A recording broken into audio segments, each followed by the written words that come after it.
Hey guys, what's up? It's Charlie here, and today we're going to be looking at tips that may one day save your life. So we all know little tips and tricks we use every day, but here are some really important tricks which could save you from a bad situation. From knowing spider and snake bites to what to do if you get scratched. And you even learn about a popular scam going on around fake policemen. But first, why not subscribe and press the notification bell too.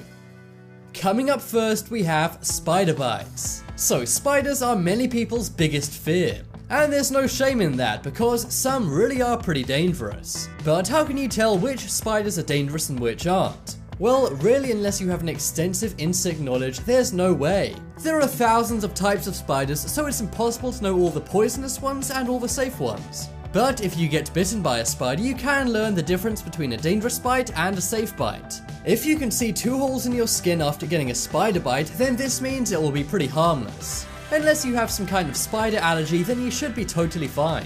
But with a venomous spider, things are a different story. If you get bitten by a spider and see 1 large hole, then it's time to panic.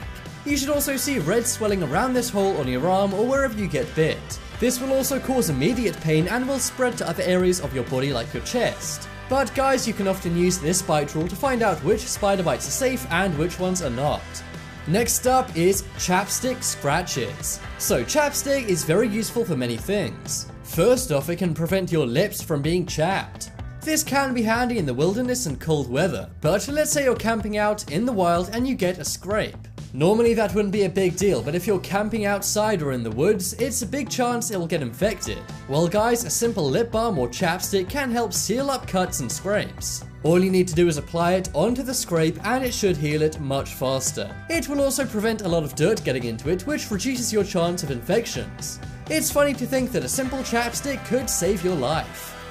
Next up is SOS signals. So let's say you get lost somewhere and you can't find your bearings. Instead of wasting time and energy trekking around and trying to find a way out of your situation, it's best to cause a signal. Often an emergency signal which can be seen from far away is the most effective way to escape a dangerous place. One good way to do this is using a smoke signal. This can be made by using fresh pine and spruce leaves. But if you're unable to make a fire to make a smoke signal, there are some other things you can use. If you use reflective materials, that also works very well. This could be the rearview mirror of a car, CDs, metal, or even your jewelry. All of this stuff causes reflections and light and can be used to make an SOS signal. Next up is fake police. So there's been a phenomenon going around recently about fake police. Oftentimes when people are trying to take someone, they want to establish some kind of trust. And what could be more trustworthy than a policeman? If you're a young kid and a policeman tells you to come with him, you're likely going to do it. But one thing kids should always know is what a police officer will actually ask them. And if you're parents, make sure to pass this info on to your kids. If a police officer comes up to a child and says, "Come with me to the police station," then that's a bad sign. The protocol is actually to ask them, "Where are your parents?" They will then try and help the kid locate their parents instead of just taking them to the police station. Many times, people who try and take children will actually dress up like police. They then gain the trust of the kids and then take them. So guys, be wary of fake police officers. Next up is snake bites. So we've already learned the difference between a dangerous spider bite and a safe spider bite. Well, now it's time to learn the same thing for snakes. After all, there are some very dangerous types of snakes which can take someone's life instantly. Well guys, there are actually 3 things you need to look at on a snake before deciding whether it's venomous or not. The first thing you need to look at is its body scales. If the snake is non-venomous, then it will have a double row of scales that overlap onto each other. However, poisonous snakes will have one single row of scales. Another thing to look at is their eyes. If the snake is not dangerous, it will have round pupils. But dangerous snakes have elongated pupils which are similar to a cat's. And finally, if it's too late and you've already been bitten, you can look at the bite marks. If it's non-venomous, then it will leave a double set of teeth, kind of like if we bit into something. But if it's a poisonous snake, in the bite will be 2 large holes. This is where the poison has gone into your body and you need to get to an emergency room right away. Next up is clothing stuffing.